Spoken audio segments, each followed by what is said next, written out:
Hello friends, welcome to my YouTube channel. पिछले video में हमने नेट के पाठ्यक्रम में संकलित इकाई 5 कविता के अंतर्गत राम की शक्ति पूजा कविता के पहले भाग की व्याख्या की थी। आज के इस वीडियो में हम इसके दूसरे भाग की व्याख्या करेंगे। तो आइए, प्रस्तुत है यह कविता।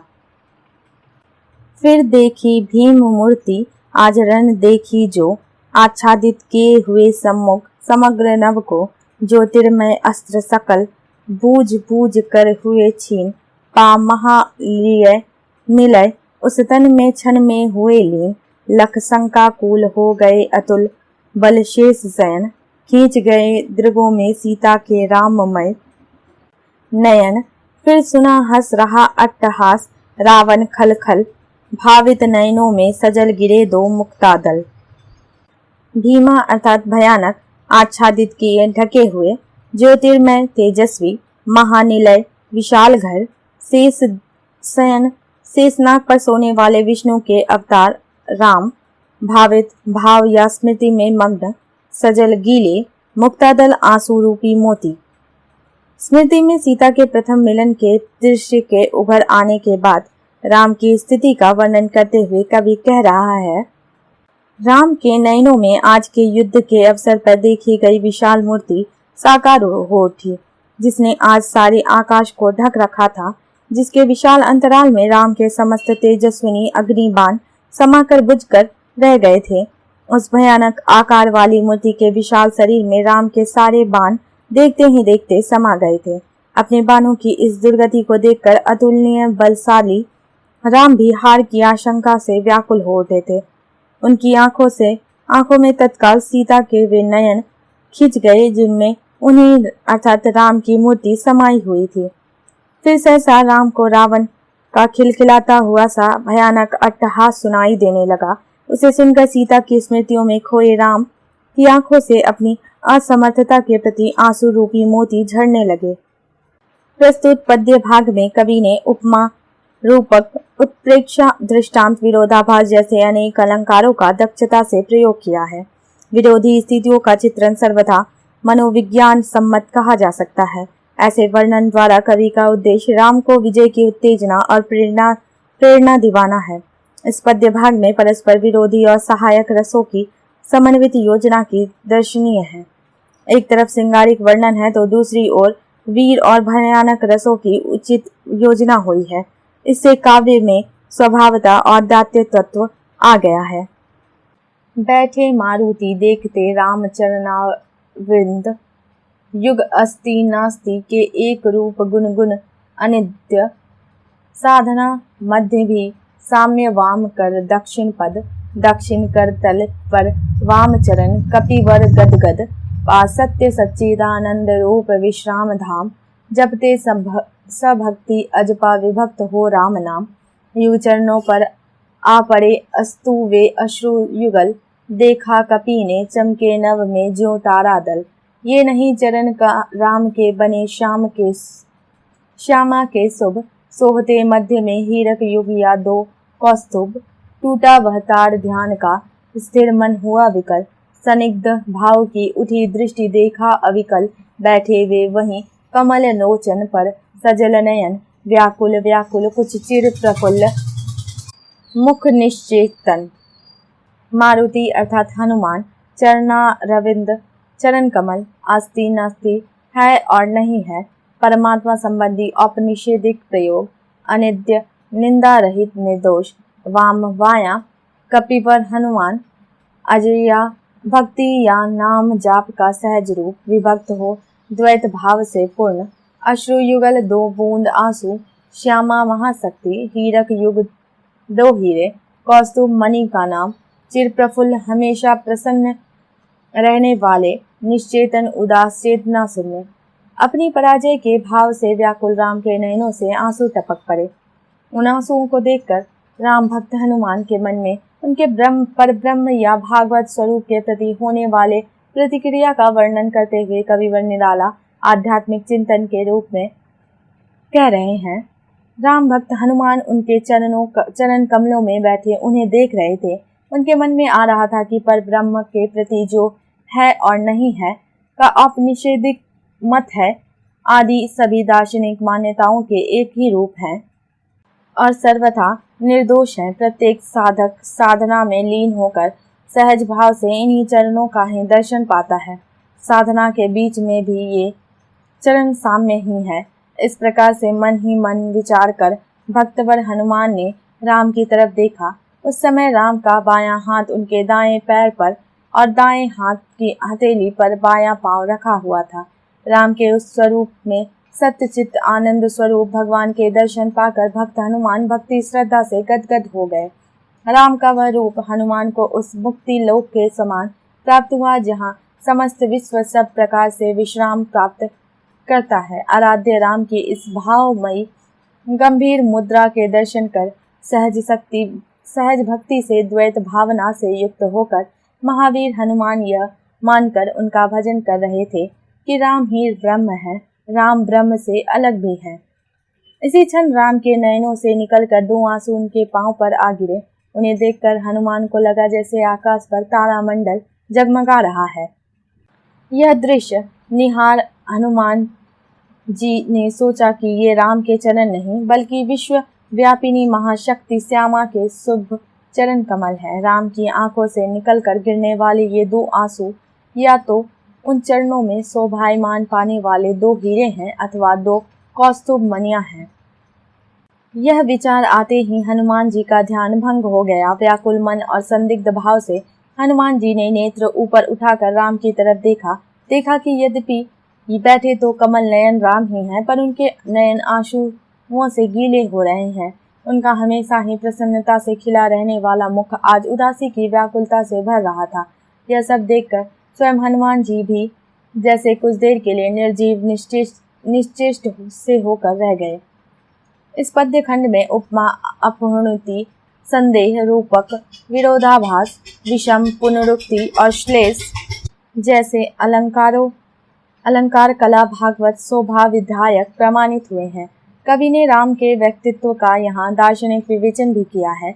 यह विवेचन वेदांत के द्वैताद्वैत भाव और सहज भक्ति के रूप में किया गया है। राम की व्याकुलता और उदासी उनके सहज मानवीय रूप को भी बनाए रखती है। कवि ने हनुमान के परंपरागत राम भक्त रूप का यहाँ चित्रण किया है। परमात्मा राम और उसके अंश हनुमान में कवि ने स्पष्टतः द्वैतवाद की प्रतिष्ठा की है। कवि ने योग मार्ग के अजपा भक्ति, विभक्ति, पद्यासन आदि शब्दों का भी यहाँ उचित प्रयोग किया है। ये अश्रु राम के आते ही मन में विचार उद्वेल हो उठा। शक्ति खेल सागर अपार हो स्वसित पवन 49 पिता पक्ष से तुमुल। एकत्र वक्ष पर बहा वाष्प को उड़ा आतुल। सत घृणावत तरंग भंग उठे ते पहाड़। जल राशि राशि जल पर चढ़ता खाता पछाड़। तोड़ता बंद प्रतिसंध धरा हो स्फुटित वक्ष। दिग्विजय अर्थ प्रतिपल समर्थ बढ़ता समक्ष। सतवायु वेग बल डूबा अतल में देश भाव। जल राशि विपुल मथ मिला अनिल में महाराव। ब्रजांग तेज घन बना पवन को महाकाश। पहुंचा एकादश रुद्र क्षुब्ध कर अट्टहास। उद्वेल उत्तेजित। शक्ति खेल सागर अपार, शक्ति के साथ खेलने वाला सागर के समान अतः। पवन 49 वायु के 49 रूप जो मिलकर प्रलय ला देते हैं। तुमुल उच्च कोलाहल वाष्प भाप। सत धूर्ण व्रत सैकड़ों चक्रों वाले भंवर। तरंग भंग लहरों की गति। शशि ढेर प्रतिसंध सीमा। स्फीत वक्ष चौरा सीना। देश भाव स्थान का ज्ञान विपुल अत्यधिक। अनिल हवा महाराव भयंकर आवाज। ब्रजांग ब्रज जैसे कठोर अंग। क्षुब्ध क्रोध में भरकर। राम के आंसुओं ने महावीर हनुमान को अत्यधिक व्याकुल कर दिया। व्याकुल हनुमान की प्रक्रिया और प्रतिक्रिया का वर्णन करते हुए कविवर निराला जी कह रहे हैं, ये आंसू राम की आंखों से गिरे हैं।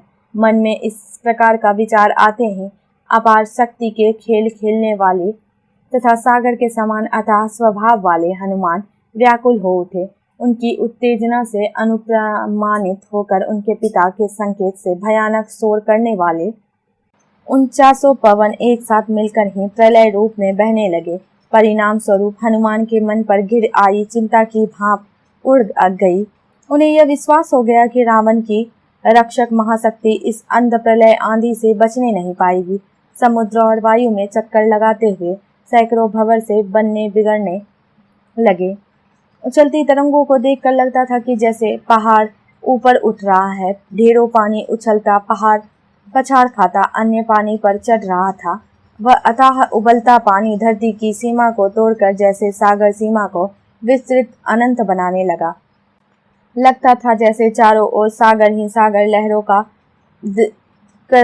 लहरा कर दिग्विजय के लिए आगे बढ़ रहा है। वायु के अनंत वेग के बल से प्रवाहित सागर धारा ऐसे उमड़ने लगी कि काल और स्थान का ज्ञान ही जाता रहा, अर्थात ना तो समय का पता चल रहा था और ना पृथ्वी का ही। इस प्रकार चारों ओर प्रलय जैसा दृश्य उपस्थित हो गया था। अनंत सागर जल को मथता हुआ पवन बड़ा ही भयानक शोर कर रहा था। इस प्रकार भयानक प्रलय के दृश्य को उपस्थित करते हुए व्रज जैसे दृढ़ अंगों वाले महावीर हनुमान, जो कि 11वें रुद्र के अवतार हैं, क्रोध से भयानक अट्टहास करते हुए ऊपर महाकाश में जा पहुंचे। कवि ने इस पद्य भाग में रूपक, उत्प्रेक्षा, व्यतिरेक, प्रयायोक्ति, उद्यात और मानवीकरण जैसे अनेक अलंकारों का सफल सार्थक प्रयोग किया है। यहाँ भाषा की भी दृश्य वर्णन में पूर्ण सक्षम है। कवि नाम महाप्राण है और द्वितीय व्यंजनों का प्रयोग कर भावों का सजीव बिंबीकरण किया है। वाक्य विन्यास समासांत पदावली से पूर्णतया संयत है। भक्त हनुमान को कवि ने एकादश रुद्र का अवतार बताकर यद्यपि पौराणिक मान्यता को ही पाला है, पर इसके प्रलयंकर स्वरूप का वर्णन अपना महत्व आप रखता है। रावण महिमा श्यामा विभारी अंधकार, यह रुद्र राम पूजन प्रताप तेज प्रसार। उस ओर शक्ति शिव की जो 10 स्कंद पूजित, इस ओर रुद्र वदन जो रघुनंदन कुजित। करने को ग्रस्त समस्त व्योम कपि बढ़ा अटल, लख महानाश शिव अचल हुए क्षण भर चंचल। श्यामा के पद तल भार धरन हर मद्र स्वर, बोले संवरो देवी निज देज नहीं वानर। यह नहीं हुआ श्रृंगार युग्मगत महावीर, अर्चना राम की मूर्तिमान अक्षय शरीर। चिर ब्रह्मचर्य रत ये एकादश रुद्र धन्य, मर्यादा पुरुषोत्तम के सर्वोत्तम अनन्य। लीला सहचर दिव्य भावधर, इन पर प्रहार करने पर होगी देवी तुम्हारी विषम हार। विद्या का ले आश्रय इस मन को दो प्रबोध, झुक जाएगा कपि निश्चय होगा दूर रोध। श्यामा विभावरी काली रात, 10 स्कंद रावण, रुद्रवदन शिव की वंदना, मंद्र स्वर गंभीर स्वर, संवरो रोको, श्रृंगार युग्मगत प्रेम श्रृंगार की भावना से नारी से संबंध, अक्षय अमर, लीला सहचर लीलाओं का साथी, प्रबोध ज्ञान, रोध रुकावट या संकट। महावीर हनुमान आकाश में पहुंच जब प्रलय का दृश्य उपस्थित करने लगे तो भगवान शिव ने उन्हें पहचान महाशक्ति से उन्हें बौद्धिक उपायों से शांत करने का अनुरोध किया। इस भाव प्रसंग का वर्णन करते हुए कवि कह रहा है, इस समय आकाश मंडल में एक ओर तो रावण की महिमा को बनाए रखने में तत्पर रात्रि के अंधकार के समान श्याम वर्ण महाशक्ति विराजमान थी, जबकि दूसरी ओर राम की भक्ति और ब्रह्मचर्य के प्रताप से तेजस्वी हनुमान जी थे। इस प्रकार एक ओर तो रावण द्वारा वंदित भगवान शिव की शक्ति थी, जबकि दूसरी ओर राम द्वारा उच्चारित शिव वंदना थी, जिसे बल से महावीर हनुमान यहाँ तक पहुँच समूचे आकाश को ही निगल जाना चाहते थे।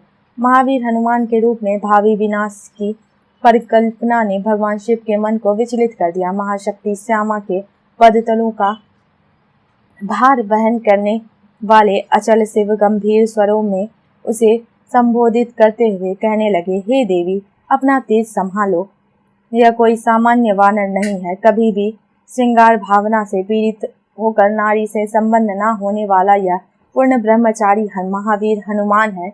यह राम भक्ति का जीवन प्रतीक और अनश्वर शरीर वाला है।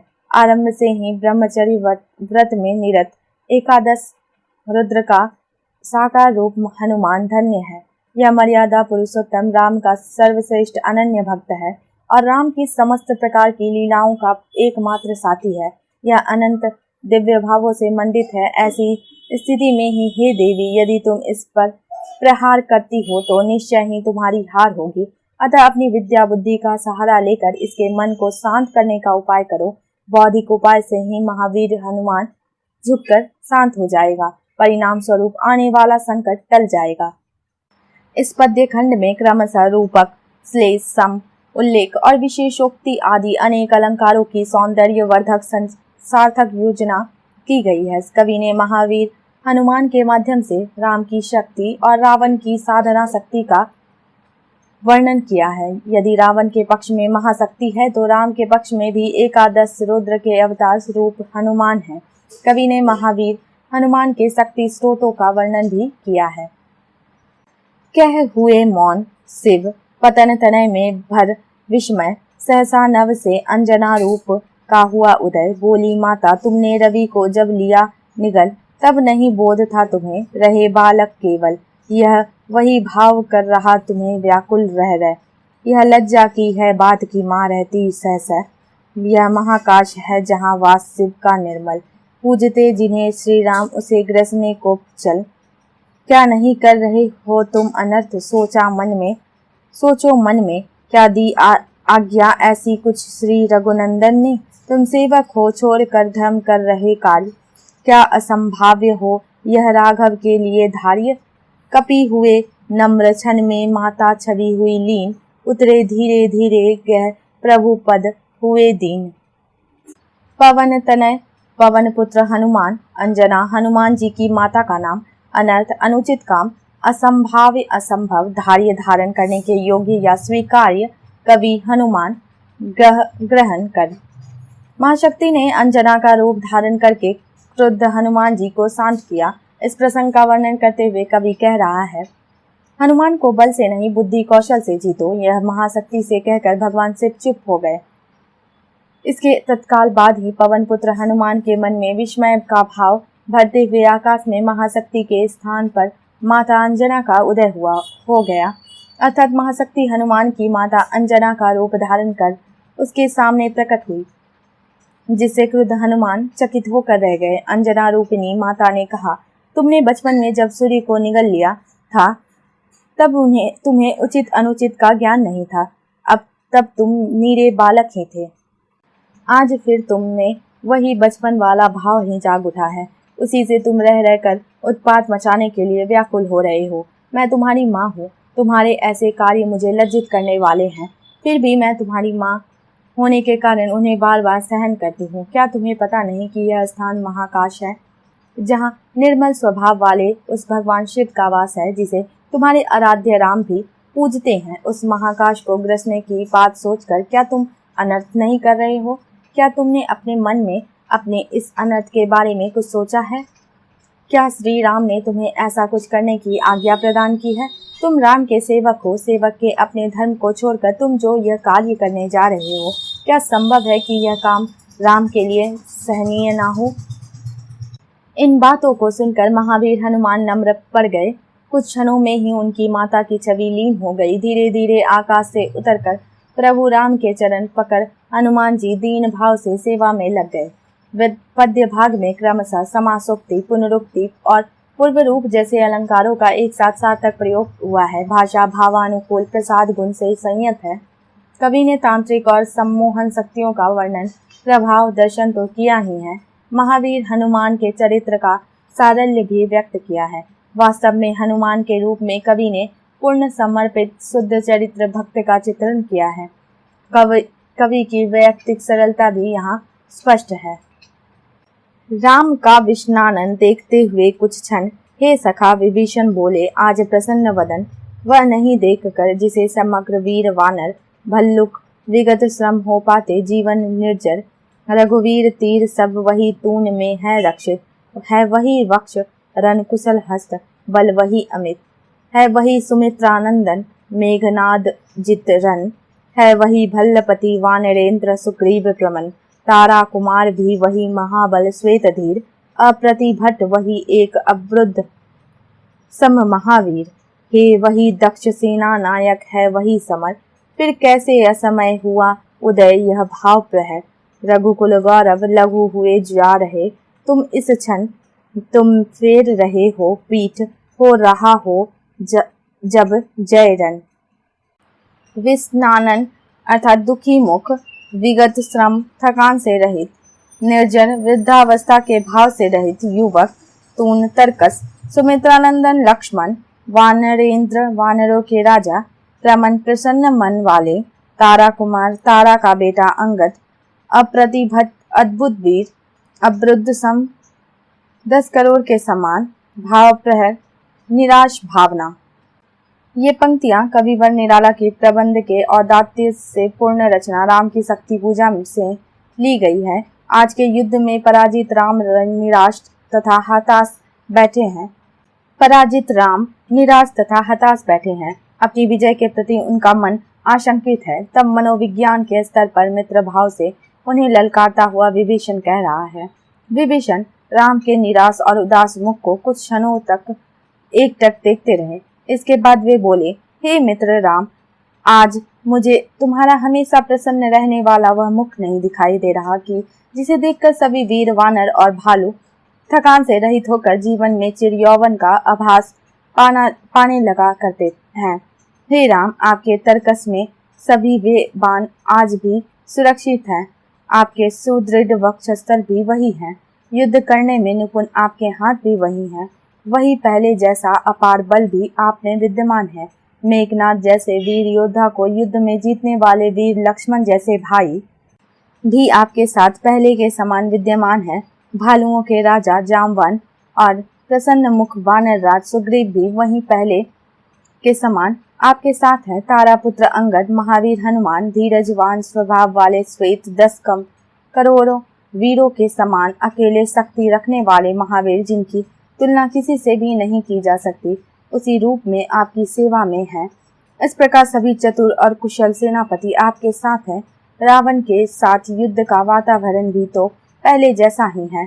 ऐसी स्थिति में असमय में ही आपके मन में यह निराशाजनक भाव का उदय क्यों कर हो गया है? हे रघुवंश के गौरव राम, इस समय तुम लघुता के भाव से भरकर नाहक छोटे बन रहे हो। ऐसे समय में कि जब युद्ध में विजय की पूर्ण संभावना विद्यमान है, तुम नाहक युद्ध से पीठ फेर लेना चाहते हो। पद्य भाग में उपमा, उत्प्रेक्षा, विरोधाभास जैसे अर्थालंकारों और विप्सा अनुप्रास जैसे शब्दालंकार हैं। विभीषण का यह उद्बोधन भक्त और शरणागत भाव का नहीं बल्कि मैत्री भाव से पूर्ण है। कवि ने राम के निराश मन पर मनोवैज्ञानिक प्रभाव डालने, उसे उत्साहित करने के लिए ही इस प्रकार का प्रयोग किया है। विभीषण का मैत्री भाव पौराणिक मान्यताओं के अनुरूप न होकर कवि की अपनी मौलिक चेतना की उद्भावना है।